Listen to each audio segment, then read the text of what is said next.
Welcome in, guys. Today I bring you more Turkish greatness. We have the Tisas 1911 A1 GI US Army clone. Tisas is an acronym for a bunch of Turkish words, which I'm not going to try and pronounce. But they were founded in 1993 and mostly make pistols. By 2004, they met the ATF standards for import to the United States. They export to over 70 countries, mostly across Asia and Africa.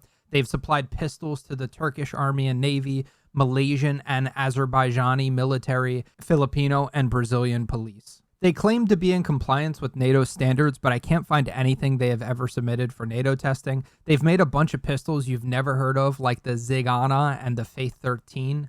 Their U.S. distributor is STS Imports LLC, with a primary focus on 1911s and their PX9s, which are essentially polymer striker-fired Walther CZ Glock clones. When I was researching this company, I found that these are actually banned in India and often smuggled in from Pakistan. Kind of a funny, random fun fact. But I think it has to do more with the caliber restrictions in India and not Tisas, the company itself.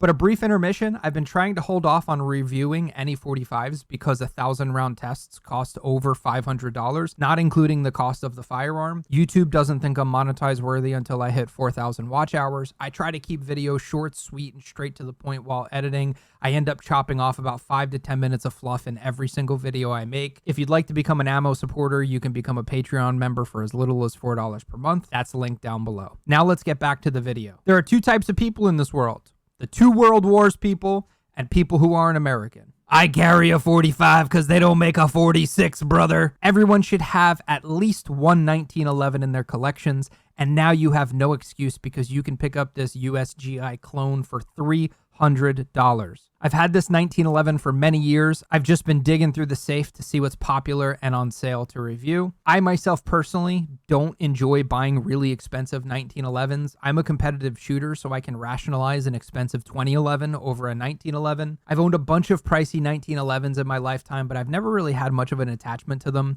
I have a lot more fun shooting modern 45s, like my FNX 45, for instance. But as a retired combat medic, the 1911 is near and dear to my heart. All medics in theater are required to carry a sidearm in case a tick pops off again while treating a casualty. Tick means troops in combat, so basically being under fire. Unfortunately, I had to carry an M9 while in service, not a 1911.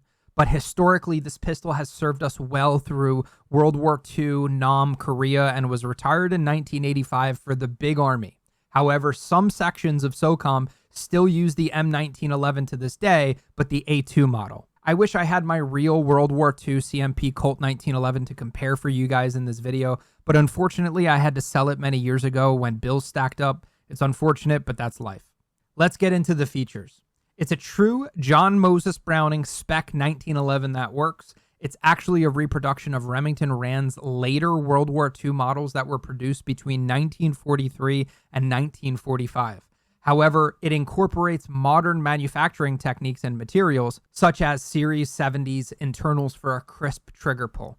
Besides that, it's a faithful clone of the original historic military service pistol. The Series 70s internals are a modern feature not present in the original 1911 A1. These are forged with 0 MIM parts, which feels way too good to be true for a $300 mil-spec. When you break in a cheap gun, it feels like it's getting worn out. Not with this. This Tisas has become a better shooter after being broken in, and I think it's attributed to having no MIM parts. For those of you that don't know, MIM stands for Metal Injection Moldings. It's a way for companies to cut corners, reduce labor, and save money at the cost of our reliability. MIM is a process that takes fine metal powders, mixes them with binders, and injects them into molds. It's typically ideal for smaller components, but the Tisas is made with 100% forged and machined parts. Forging is when you take a chunk of steel and you heat it up, you beat it, and you cool it down into shape. Forged parts are stronger, last longer, perform more reliably, they're high-end, they're heavy-duty, and they're superior in every way to MIM parts. I don't think there's a single company that uses MIM slides or frames, but almost all of them use MIM components. When you're looking at the sub $800 1911 market, there are only 2 companies that produce a 100% forged and machined 1911. No MIM or cast parts across all of their models. That's Tisas and that's Gerson, which is imported by EAA. Both are Turkish. Tisas has a forged slide-in frame and machines their internals. 1911s that are sub $800 and a good amount of them that are over $800 that use MIM parts are almost every other company. And I checked. That includes RIA, ATI, Taurus, Springfield, Smith & Wesson, Colt, Ruger, you name it. Some of these companies, which I won't say here, have $2,000 1911 models with MIM parts. Tisas, $300, no MIM parts, objectively better than your favorite 1911 in this category. It's a full-sized 45 ACP single stack 7-rounder. It's parkerized, which is also called phosphating or phosphatizing, which is a method of protecting a steel surface from corrosion and increasing its resistance to wear.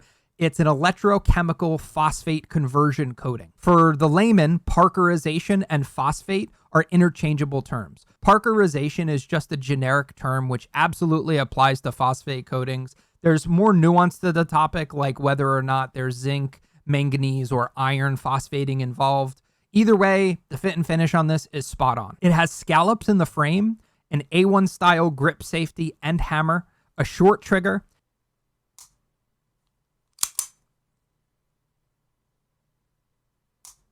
The sights are what you expect them to be on an A1, which is a small rear notch and a fine front blade. They aren't the easiest to see, but they are pretty accurate. It has a 5-inch barrel. It weighs 2¼ pounds unloaded. There are rear slide serrations. The flat mainspring housing is grooved. The safety is GI style.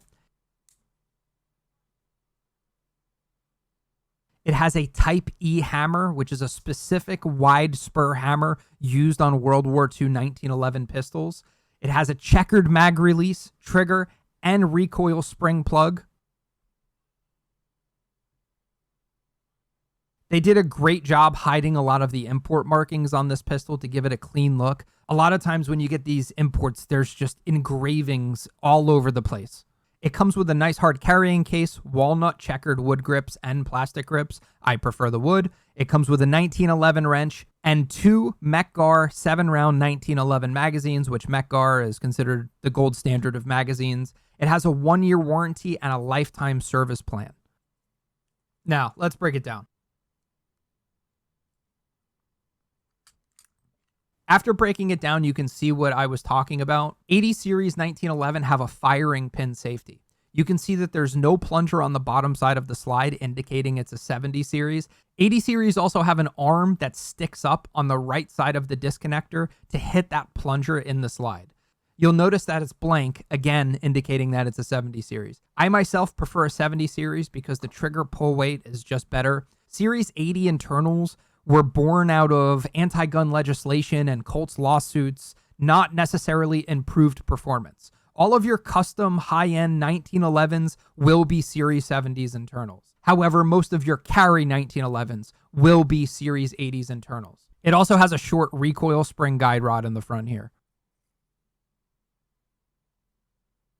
I left it completely stock. I've had 0 failures after 500 rounds, which was an assortment of 230 grain 45 ACP, like American Lawman, Blazer, AAC, Hornady, etc. I even shot some 185 grain too. Cheap guns usually feel worse after being broken in, but this just feels better. I'm happy to report that this is yet another Turkish machine. More quality forged Turkish goodness. All the complaints I see about this pistol online are people essentially saying that it doesn't have modern features. It's not going to have a beaver tail, flared magwell, pick rail, enhanced sights, better grips, better ergonomics, etc. It's a government-issued clone, a reproduction of a very, very old pistol. That's a major part of American history. The sights on a real 1911 GI are a bit funky, but these are spot on right out of the box. If you're looking for a GI clone, I don't see why you would buy anything other than this pistol. I have never done such a glowing review of a firearm before, and I hope to do more in the future. Now let's move on to some cons. There are none. It's $300. Go buy it. This is going to be a hot take, but this $300 Tisas beats out all modern 1911s under $800. And I'd even be willing to take this to a match. As a matter of fact, the CMP agrees with me, which is why they've exclusively partnered up with Tisas to create a program to sell more replicas. For those of you who don't know what the CMP is, it's the Civilian Marksmanship Program. It's a 501(c) that saves government-issued firearms from destruction and then sells them to civilians. If we've used it in theater, chances are they probably sell it. So they're pretty credible when it comes to this sort of stuff. That's all I have for you today. Please like and subscribe. Join the Discord if you'd like to talk to like-minded people. We have beginner to advanced sections. Every day I scour the internet to find the best deals on guns, ammo, bushcraft, medical, prepping, etc. And I put all of that in the Discord. Until next time, take care.